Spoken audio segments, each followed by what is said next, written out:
每個人嘅青春係無價嘅。如果一個人將佢大半生嘅青春投放喺一間公司度，佢嘅熱誠係咪應該得到老闆嘅重視呢？但好多時都係事與願違，將真心錯付換嚟一殼眼淚。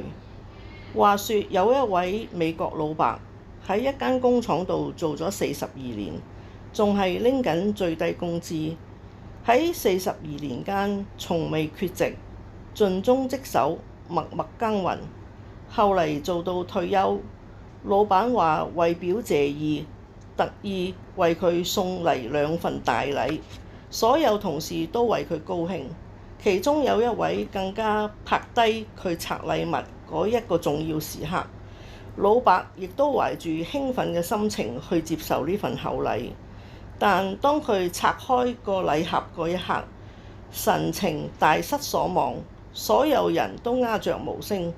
原來所謂嘅大禮就係一張價值幾美金嘅烤肉贈券，同埋一張毫無意義嘅證書。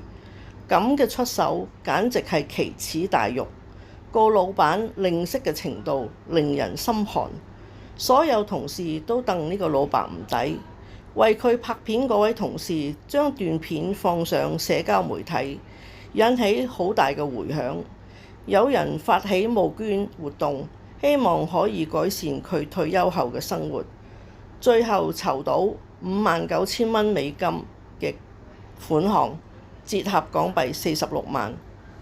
老伯感激大眾對佢嘅關愛，真係人間有情。反觀同老闆主僕共事42載，毫無人情味可言。個老細從來都冇珍惜過呢塊貴寶，只視佢如新界一隻食之無味嘅老牛。我相信無論喺咩國度、咩膚色人種，都有一個共通點，啲老細都係鍾情啲擦鞋精。你要認真工作就輸咗啦。呢場遊戲唔係人人都識得玩。要玩得精係要有先決條件嘅。咁搞法，以後邊個仲會咁蠢做隻牛牛？倒不如練好啲4字成語，準備入房朗朗上口，擦鞋好過啦。